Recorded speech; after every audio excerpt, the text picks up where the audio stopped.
안녕하세요. 저는 인지심리학자고요. 이름은 김경일입니다. 아마 신혜라 선생님께서 이미 심리학 얘기를 다 해주셨는데 뭘 또 들어? 라고 생각하실까 봐 신혜라 선생님께서 공부하신 학문이 상담학이에요. 상담이고 저는 전공이 인지심리학이거든요. 그러니까 이제 비유를 하자면 의학으로 비유하자면은 뭐 CT나 fMRI나 뭐 엑스레이 같은 거 찍어서 우리가 선생님을 보면은 신혜라 선생님처럼 상담하신 분들을 봐요. 직접 사람을 보는 임상 의사들이죠.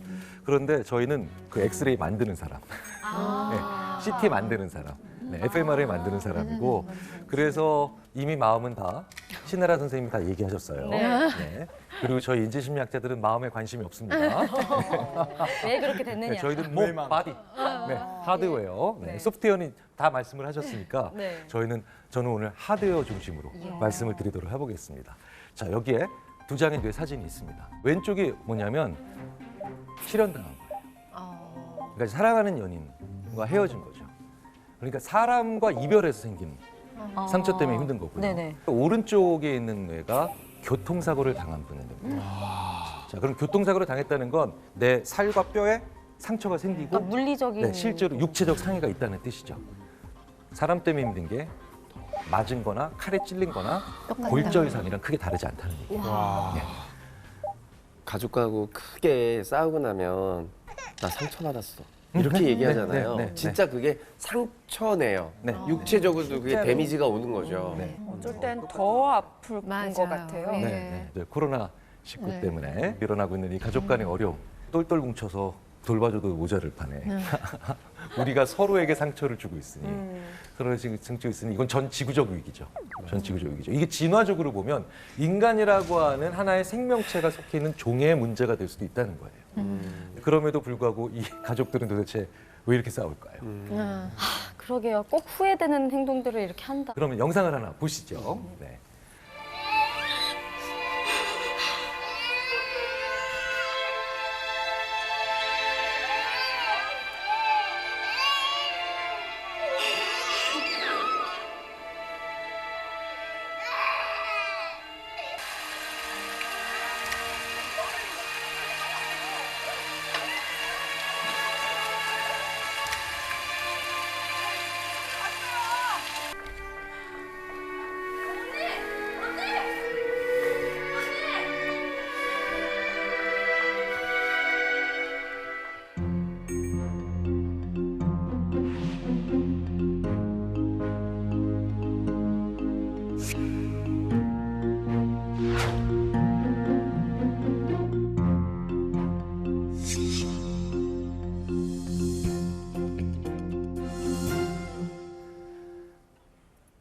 사실 엉뚱하죠?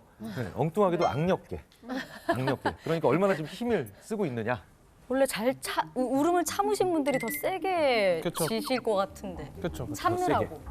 감정 표출을 자연스럽게 하셨던 분이 좀 오래 주셨을 것 같은 게 감정을 참으시는 분들은 이게 좀 이렇게 참으면서 오머리가 막 있으니까. 많이 벌써 이 순간에 좀 뭔가 좀 소진이 됐을 것 같아요. 에너지가. 소진.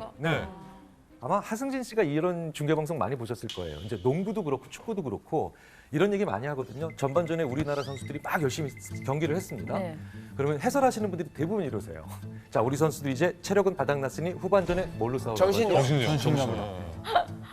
이게 말이 안 되는 말이에요. 대부분 말이 안 되는 말이에요. 근데 저희가 아무리 연구를 해봐도 인간의 정신력과 체력은 같은 건전지로부터 나와요. 그런데 어떻게 체력이 바닥났는데 정신력으로 싸워? 그럼 앞으로 해설을 어떻게 해야 되죠? 체력도 바닥났고 정신력도 바닥이 났을 거란 말이죠. 그렇기 때문에 감정 표현을 마음껏 한 분들은 뭡니까? 에너지가 남은 거예요. 더 오래 버틸 수 있었던 거죠. 그래서 요즘 그 감정 노동이라는 그럼요. 직장 그런 분들이 많죠. 그러니까 그게 육체 노동이랑 그런 똑같아요. 거죠. 신기하다. 그래서 연구에 따라서는 감정을 표출하지 않고 이렇게 꾹 누르고 가만히 있는 게 같은 시간 동안 거의 중노동을 하는 것과 같은 식의 에너지를 소모한다. 이런 연구들도 꽤 있습니다. 자, 그렇다면 표출하지 않고 꾹 참고 우리 가정에서 이런 일 많잖아요. 이런 상태를 자아 고갈 상태. 자아가 고갈된 거예요. 자아가. 영어로 에고 디플리션이라고 해버립니다. 자아 고갈 정도가 깊어질수록 그러면 어떤 일이 일어나겠습니까? 피로감, 보다는 부정적인 감정이 더 크게 일어나죠. 논리적이고 이성적인 판단을 못하는 것보다 더 크게 상실하는 능력이 있어요. 자기가 가지고 있는 가장 나쁜 습관이 툭 나와요. 어느 순간에 툭 나와요. 나쁜 습관이. 제가 이걸 가장 전형적으로 보는 게 바로 대학교 입시 때 면접이에요. 면접 상태에 오면 그 전날부터 계속해서 나를 진정시키려고 노력을 하고 맞아. 거의 잠도 못 잔 상태가 되고요. 맞아. 컨트롤하고 막. 네, 그리고 면접 때 대기를 또 한두 시간씩 하죠. 그러니까 이때 아이들이 벌써 자아 고갈이 다 온 거예요. 참 재밌는 게 오히려 아이들이 이성적이고 논리적으로 판단을 못할 것 같지만 오히려 그거는 웬만큼 다 합니다. 준비해온 대답도 웬만큼 다 해요. 그런데 참 신기하죠. 아이들이 교수님 앞에서 자기 습관 하나씩 다 보여줘요. 네, 다 보여줘요. 긋는 거라든지 뭐 다리 그런 거. 떨고. 네, 10명 중에 3명이 들어오자마자 다리를 꽈요. 이게 얘네 나도 습관이에요. 모르게. 네. 10명 중에 2명은 들어오자마자 턱을 괴고 자기가 면접을 진행해요. 진짜요? 이러는 학생들은 부지기수고요. 네. 제일 재밌는 게 뭐냐면 10명 중에 1명이 나가면서 불을 끄고 나가요. 10명 중에 한 명이면 진짜 많은 거네요. 불을 끄고 나가요. 네. 좋은 습관이다. 좋은 습관이죠. 전기 절약하는 습관. 네. 좋은 습관도 제어가 안 되는 거예요. 네. 그래서 가끔 이런 말씀하시죠. 부부싸움 하시다가 진짜 당신이 나에게 당신 밑바닥을 보여준다고 이런 얘기를 하시는 이유가 바로 뭐냐면 서로 참고 그다음에 절제만 하는 상태가 계속되다 보면 이제 자기 통제, 의지력이 완전 바닥나는 거죠. 완전 바닥나서 자기의 나쁜 습관을 자기도 전혀 모르는 사이에 훅 하고 연쇄적으로 보이게 되는 거예요. 자, 그러니까 참는다 아니면 인내한다, 양보한다가 지나치게 강조되거나 그걸 너무 많이 하다 보면 결국은 나중에 엉뚱한 데서 큰 갈등이. 자, 엉뚱하다는 게 중요합니다. 엉뚱한 데서 큰 갈등이 발생할 수도 있다는 거죠. 그렇기 때문에 이런 감정을 억제하는 것보다 잘 내는 게 중요하다. 화를 잘 내는 게. 그러니까 여기서의 잘은 자주가 아니라 지혜롭게 내는 게 굉장히 중요한 거죠. 지혜롭게. 그러니까 참는 게 이기는 네. 거야. 이런 말 다 잘못했어. 이긴 적이 한 번도 없는데 참으면 이긴다 그러고? 저도 진짜 들으면서 너무 공감이 되는 게 사실 안 싸우는 부부도 있기는 있어요. 그러면 이 가족들은 이혼을 안 할까? 이런 생각도 예전에는 했었거든요. 네. 근데 저한테 이제 오시는 분들을 보면 갑자기 그냥 소장을 받으시는 분들이 계세요. 내가 뭘 잘못했는지도 모르고 왜 싸운 적이 없는데 그냥 이혼 소장을 받아서 오시는 거예요. 그래서 사실은 그 관계 내에서 그 자아 고갈이 엄청 오랜 기간 동안 1, 2년이 아니라 정말 5년, 10년 오셔서 소장을 보내시는 분들이 굉장히 많으신 것 같더라고요. 참는 것으로부터 벗어나서 잘 싸우는 좋은 방법들이 있더라는 겁니다. 네, 잘 싸워야 돼요. 네. 안 싸우려고 하는 게 아니라 잘 싸워야 돼요. 네, 그렇죠. 네, 맞습니다. 그러면 제가 또 신하라 선생님께서 하신 상담과 제가 하는 인지 이 양쪽의 차이점 또 하나를 말씀드릴게요. 사람을 바꾸느냐, 상황을 바꾸느냐 둘 중에 하나예요. 지금 여기 셀프 나라는 게 있죠. 네. 나라는 게 있어요. 나. 자, 이게 나가 있는데 저게 의외로 바꾸기가 어렵습니다. 그런 걸 너무 강하게 가지고 계신 분들은 사람을 고쳐 쓰는 게 아니야. 네, 이런 얘기도 하시죠. 네. 네, 좋은 말은 아닙니다. 분명히 좋은 말은 아니에요. 사람은 변할 수 있어요. 변화가 가능한데 하지만 이 얘기는 무슨 얘기냐면 사람의 성격이나 기질이 하루아침에 바뀐다는 건 아니라는 건 우리가 어렵죠. 인정을 해야죠.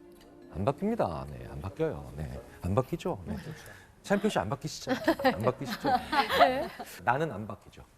나는 안 바뀌는데 내 주위에서 바꿀 수 있는 것들이 있다는 거예요. 첫 번째, environment, 환경이라는 게 있어요.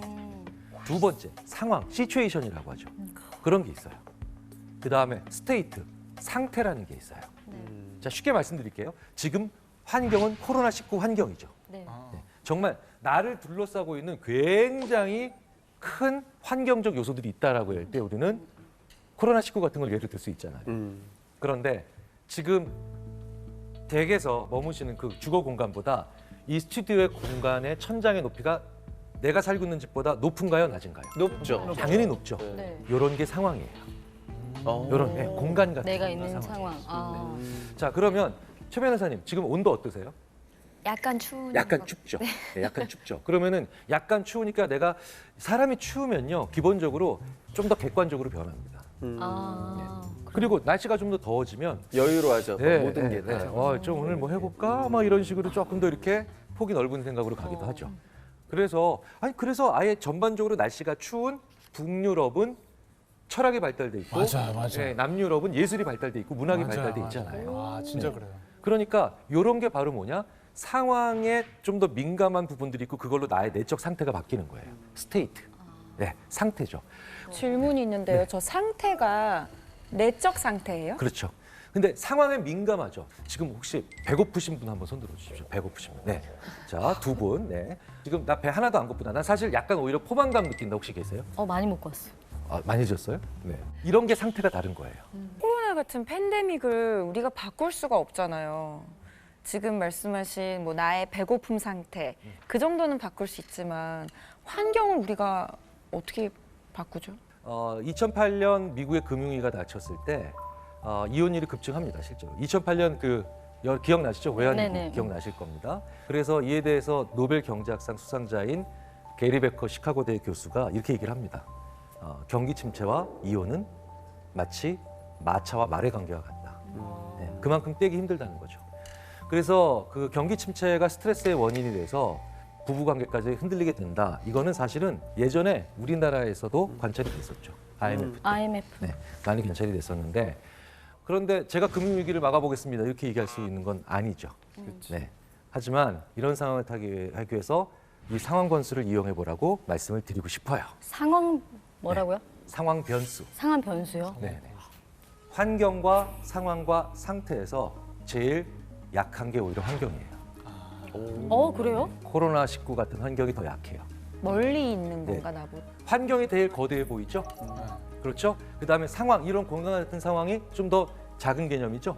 그러네. 내 안쪽에 있는 상태가 제일 협소하죠? 네. 그런데 나한테 제일 내 생각에 강한 영향력을 미치고 있는 건 환경이 보다 상황이고 상황보다 상태입니다. 그러니까 의외로 방법은 어렵지 않아요. 어렵지 않습니다. 미국의 컬럼비아 대학에서요. 조나선 리버브 교수가 이스라엘의 수용소, 그러니까 감옥입니다. 교도소. 교도소에서 무려 1,112건의 가석방 판결을 내린 8분의 판사님들의 패턴을 분석합니다. 네, 그러니까 판결이 열린 시각이 그러니까 심사죠. 심사가 언제 이루어졌느냐, 그게 오전이냐 오후냐에 따라서 가석방률이 달라졌습니다. 달라졌습니다. 결정이 65%가 아침에 내려지고 오후에 14%밖에 안 내려진다는 건데, 그러면은 오전과 오후에는 내 스테이트, 내 안쪽 상태에서 뭐가 다를까요? 위장에 위장. 아침에 조금 그 위장에 이제 음식물이 남아 있다. 결국 이제 내 몸이 좀 그 공복감이 덜한 상태에서는 결정을 내린다는 겁니다. 그러니까 결정 위주의 일들을 더 사람들이 잘해요. 그런데 배고프면 결정이 안 내려지는 겁니다. 배고프면 결정이 안 내려지는 거예요. 네. 이런 게 스테이트예요. 그러니까 상대방의 육체적 상태를 보라는 거예요. 신체적 상태. 에너지와 컨디션이 떨어져 있을 때 뭐 할까, 어디 갈까라고 하는 이런 결정에 관련된 것들 사실 별로 좋은 대화가 아니라는 겁니다. 말이 안 통한다는 느낌. 이게 바로 상태에 관련된 얘기죠. 특히 졸릴 때는 그 어떤 얘기도 친절하게 하기 힘들죠. 그런데 알베르토 씨께서 또 재밌는 걸 하나 이 포인트를 지적해 주셨는데, 금요일 날 퇴근 직전. 이때는 오히려 정신적으로 에너지가 사실 돌아와요, 일부가. 맞아, 다들 기분이 좋죠. 그래서 마지막 부분에 살아나는 패턴들이 좀 있어요. 결정의 패턴이 살아나는 퇴근할 패턴들이 생각이 있어요. 신나서. 네. 그러니까 이제 그건 약간 예외적인 거예요. 근데 재밌는 건 여기서 또 우리가 생각해 볼 수 있는 게 바로 뭐냐면, 김지민 씨가 오전에 많이 뽑힌다 얘기했었죠. 네. 이건 모든 나라에서, 모든 업체에서, 모든 분야에서 일어나는 현상이에요. 이건 왜 그러냐면요. 창틀, 블라인더, 커튼, 유리창 이런 단어를 쭉 보여주고 난 다음에 한 5분 있다가 당신이 본 단어를 쓰세요라고 하면 안 들었던 창문을 제일 많이 써요. 창틀, 블라인더, 유리창, 커튼이 뭐예요? 창문의 구성 요소입니다. 그런데 이게 기억의 편집인데, 이게 왜 오전에 보는 게 더 유리하게 만들어지냐? 오전에 이렇게 몇 분, 그다음에 오후에 몇 분 이렇게 면접을 보면, 오전에 하승진 씨는 A라는 장점이 있겠죠. 이현희 씨 B라는 장점이 있겠죠. 알베르토 C라는 장점이 있겠죠. 그러면 A, B, C, D, E, F, G, H 이런 장점을 다 봐요. 그럼 이분이 점심 먹죠. 그럼 머릿속에서 창문이 만들어지겠죠. 편집돼서. 네, 그 창문이 바로 뭐냐? A부터 H까지의 장점을 한 몸에 가지고 있는 어벤져스가 나오는 거예요. 네. 그럼 오후에 면접 보는 분들은 누구랑 싸워야 돼요? 네, 그 어벤져스랑 싸워야 돼요. 자, 그러면 이제 마지막 남은 상황 변수 시츄에이션. 네. 시츄에이션. 제가 결혼 22년 차인데요. 22년 차인데 22년 차가 됐으니까 잘 안 싸우시겠다 이런 얘기를 많이 하시는데요. 그럼 제가 이렇게 말씀드려요. 싸우는 빈도는 똑같아.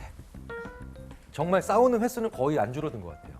그런데 재밌는 건 더 잘 싸워요. 그러니까 잘 싸운다는 게 지혜롭게 잘 싸우죠. 네, 서로 기술들이 좋아졌어요. 기술이 좋아졌어. 빈도를 줄이는 건 어려워요. 왜? 빈도는 사람의 기질이랑 되게 연관이 돼 있기 때문에. 예.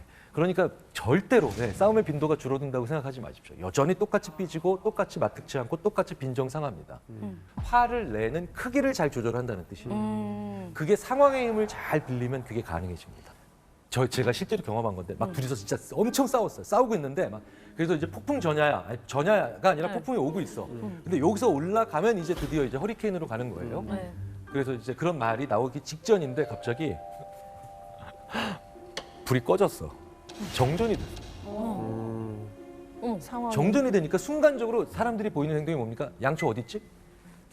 저 랜턴 어디 있지? 서로 이러고 있는 거야. 네. 맞아. 그러다가 한 5분 동안 그러다가 불이 딱 켜졌는데 싸울 맛이 안 나요. 그렇죠. 올라갔을 때 딱 분위기가 바뀌었어야 되는데. 그렇죠. 네. 이런 게 상황의 힘이에요. 상황의 힘이에요. 근데 이게 바로 뭐냐? 주워 담을 수 없을 정도로 센 말을 하기 직전에 상황이 순간적으로 변하는 거거든요. 제가 예전에 어떤 고등학교에서 이런 경우를 봤어요. 실제로 막 싸우니까 갑자기 그 학교 선생님 한 분이 양동이를 갖고 와가지고 학생들한테 물을 확 뿌렸어요. 그 애들이 전부 다 아이씨 하면서 얘기를 하면서 서로 심지어 닦아줘. 반사적인 행동이. 반사적인 행동이. 그러면서 닦아주면서 자기들도 이상해. 내가 널 왜 닦고 있는 거지?